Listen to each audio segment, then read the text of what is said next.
Good evening. I'm Ed Murrow. The name of the program is Person to Person.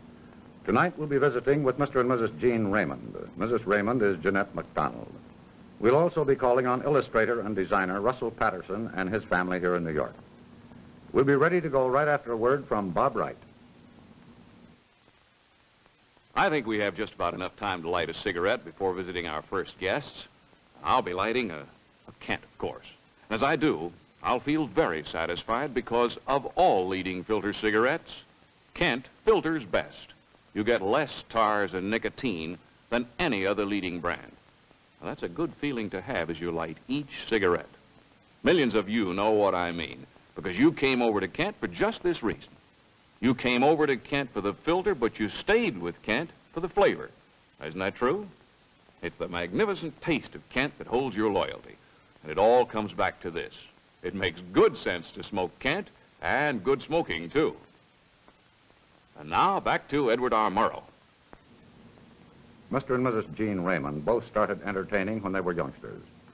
Mrs. Raymond, who is Jeanette MacDonald, was born in Philadelphia, sang and danced on the stage in such shows as Fantastic Fricassee, and then went to Hollywood to make some 25 movies.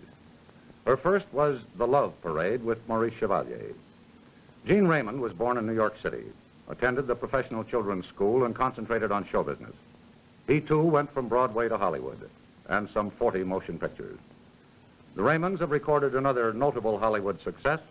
They've been happily married for 21 years.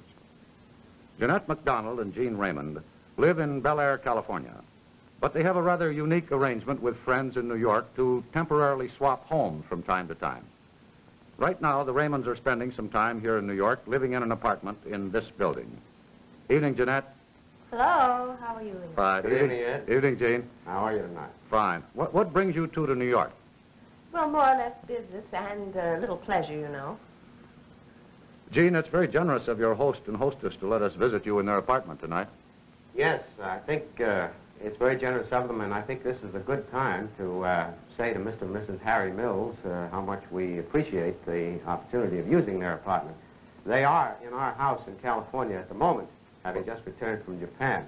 If you're watching, kid, thanks a lot. Hello, Yvonne. Well, I'm sure they're checking on you out there now. I'm sure they are. I think they must be. Jeanette, you once had your own apartment in this building, didn't you? Yes, as a matter of fact, we lived on the 10th floor, and we lived here for several years, and that's how we got so well acquainted with Yvonne and Harry. And we actually occupied the apartment the J.C. Penney's live in now. And I think they were on your show about a year ago, weren't they? Oh, yes. I have very pleasant memories of our visit with the Yeah. Penneys last year, I think it was. Yeah. Jeanette, for a long time, you were closely identified in movies with Nelson Eddy. Oh, yes. Do your fans ever confuse Mr. Raymond and Mr. Eddy? Oh, yes. This has been going on for years, Ed. Nelson signs Gene's name and Gene signs Nelson's name. As a matter of fact, one time, Gene and I were walking up Bel Air Road one Sunday afternoon, and a car came along with a crowd of people in it, and a sailor leaned out and said, could you direct me to the Bel Air Hotel? And we told him where it was. And you could see the wheels of his mind going around as he looked at me, and finally he said, aren't you Jeanette MacDonald? I said, yes, I am. And he said, turning to Gene, he said, and you, I'm sure, are Nelson Eddy. So, what did you say, dear? So he said, will you please sign my book? And I said, I'd be delighted to. So she signed Jeanette MacDonald, and I signed Nelson Eddy, and everybody was very happy. How did you and Gene happen to team up? Well, we met on a doorstep. Perhaps, As a matter of fact, we met on Rosie Dolly's doorstep by a strange coincidence. She was on last week. Yes? I came a little ahead of Gene, rang the front doorbell, and... came alone, of course. Yes, I was alone. We had never met each other, and when the door opened, Rosie looked at us and said, well, how nice of you to come together. So this started things. That started things. About a week or two later, I met her on another doorstep. I whistled at her, and she turned around, and that did it. You know, a friend of ours said to us recently, you know, it's a shocking thing about you two. You've been happily married for 20 years, or 21 years, and you've never been properly introduced. Tell me, did you know Rosie's sister Jenny, too? I can't hear it. I can't hear you. I say... He wanted to know whether you knew Jenny as well as Rosie. Oh, yes. As a matter of fact, I knew Jenny before I knew Rosie. Jenny actually started my fan collection, you know. And I asked Gene if he would bring it on because I thought it might be interesting for your audience to see it. Would you like to see the Very fan much. collection? Very much. Fine. Thank you. We met in Paris when I went to Paris to sing some few years ago, and Jenny at that time, they had retired, of course, and Jenny had a rather fabulous collection of Napoleonic treasures. I believe it was appraised at something like $2 million. At any rate, she showed me this collection. Mother and I were visiting her at her Fontainebleau chateau, and she showed me this collection. And among them was, of course, this lovely fan. Here it is. This is all Point de Bruges lace. Yes? And it's all made one piece, made for this fan. It's a lovely thing. And all of the amber is carved out of one piece of amber. So I admired it, said how lovely I thought it was. And she said, well, here, it's yours. Oh, so wonderful. that actually started my fan collection. Then Gene found this other fan, which belongs to I'll be your demonstrator here. Thank you, sir. This belongs to the Empress Eugenie. This, too, is one piece of lace. This is Point de Bruges. And this is Mother of Pearl. This is the royal family insignia there. Yes? And then the third fan, I've got a lot of them. We didn't bring them all on. The third one belonged to Lillian Russell. And I think this is rather interesting. She's a little more recent than Josephine. Beautiful. Here, this is all spangles and gold. This is all painted on gauze. And I think it's rather lovely. It's a beautiful thing. The only thing is she hasn't got his Lady Windermere fan, and I've been looking for that. Gene, tell me, what keeps you busy when you're not working in the movies or on television? Oh, Gene is a... pardon me, dear, but Gene is an air fiend. He, Not fresh air. No! Just up in the air, Ed. Just up in the Most of air. the time. As a matter of fact, I think Gene's first love is flying. How long have you been flying, Gene? Well, actually, Ed, back in 1939, I remember very vividly, we were spending a quiet weekend in Arrowhead. And it happened to be the weekend that Hitler invaded Poland. And I knew at that time that we were going to be called into the fracas someday to furnish the power necessary to stem the tide. And I knew that the answer would probably come from the Allied Air Forces. So when I went back to town, I went right out and learned to fly, and I eventually wound up with the Air Force. You flew heavy bombers, didn't you, in the That's ETO? right. Yes, Do you sir. still have memories of those missions, or are they pretty much out of mind now? Well, I'm not much for war mementos, Ed. I keep a kind of a pilot album with pictures of my buddies and people I've served with, and nothing much to show you, but they're fairly full. I have here a little memento of a forced landing. This is a piston and this is a valve. The valve melted off and fell into this cylinder, and it chopped itself up. Needless to say, I had a few palpitations, but I made the field. Wasn't very proud of the landing, but I was exceedingly grateful to be a pedestrian again. Gene, do you have much time for flying these days? Well, actually, Ed, I don't have enough time, but somehow each year I make the time. I have a mobilization day assignment with Strategic Air Command.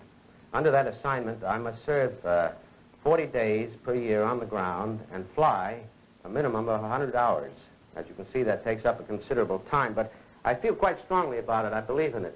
What are you You know, a flying? long time ago, George Washington said the citizen who enjoys a free government owes his services to the protection of it. I believe in that statement, and I believe in the Air Force mission, particularly Strategic Air Command. What are you flying these days, Gene? Well, I'm a fully qualified jet pilot, Ed.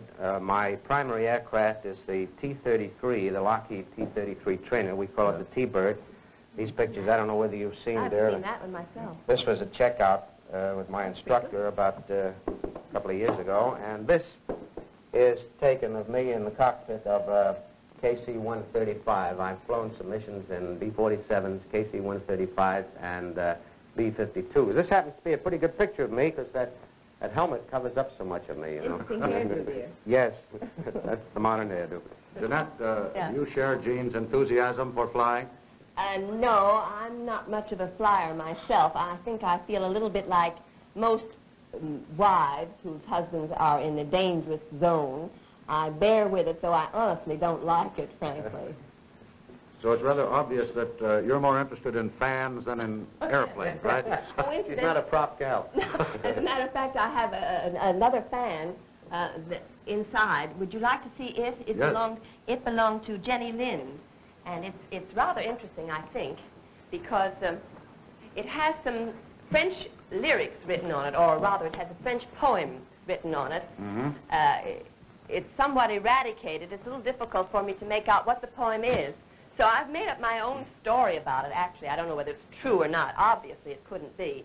But it makes a good story anyway. I like to think that possibly Jenny might have had a song that she was a little bit uncertain about. You know, we all do. Yes. And one night, perhaps when she was giving a recital, she wrote the lyrics to the song on this fan and used it as a sort of prop in case she forgot her lyrics, something like... she might have been singing J'ai des amours, mon pays Paris. I think she'd turn over in her grave, incidentally, if she knew I was singing a popular song. The great Jenny Lind, you know. It makes a good story, anyway. It does indeed. Jeanette, it seems I saw you singing with a fan like that on an old television movie a few weeks ago. Is that right? Oh, yeah. It could have been almost any one of my old pictures. I saw, I think about 2 weeks ago, they had 4 or 5 of them on, and I saw 2 of them I hadn't seen in quite some time, since the preview. Rosemary and Maytime. What did you think of them? I liked them. That doesn't sound very modest, does it?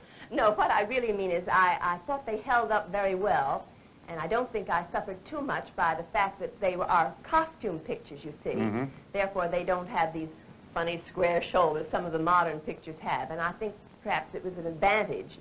And the sound was good, and I think they held up pretty well, Ed. I thought so too, Ed. So did I. I had to stay up every night to see them, you know. I only saw one, but I liked it too. Jeanette, would you like to do another Broadway show?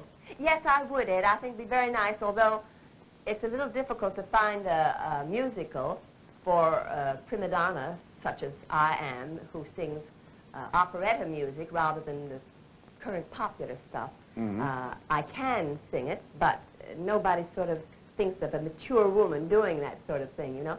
I have a kind of quirk about this whole situation because I feel a little sorry for the young generation of serious singers. You know, they have sort of no outlet. Everything is geared for popular music, Yes. and the operettas have sort of gone by the board. It's too bad because these fine young singers have no showcase, you know, Yes. for their years and years of hard work. And believe you me, it's hard work to be a really serious singer. Gene, what about the movie business? You've seen a lot of changes in it, haven't you? Yes, Ed. The last few years, of course, have just been tremendous in the amount of changes. The competition has been so tough, to put it mildly. It's pretty difficult to compete with a medium where you can take your shoes off and watch, you know. But I think in the long run, it's good for the business because it makes it necessary for us to do better work, and that's what we should all look for anyway. Thank you very much, Jeanette. Thank you, Gene, for letting us come. It was very pleasant indeed. Thanks, Ed. Good night. Nice to Good be night. with you, Gene. In just a moment, we'll take you for a visit with Russell Patterson and his family. But first, a word from Bob Wright.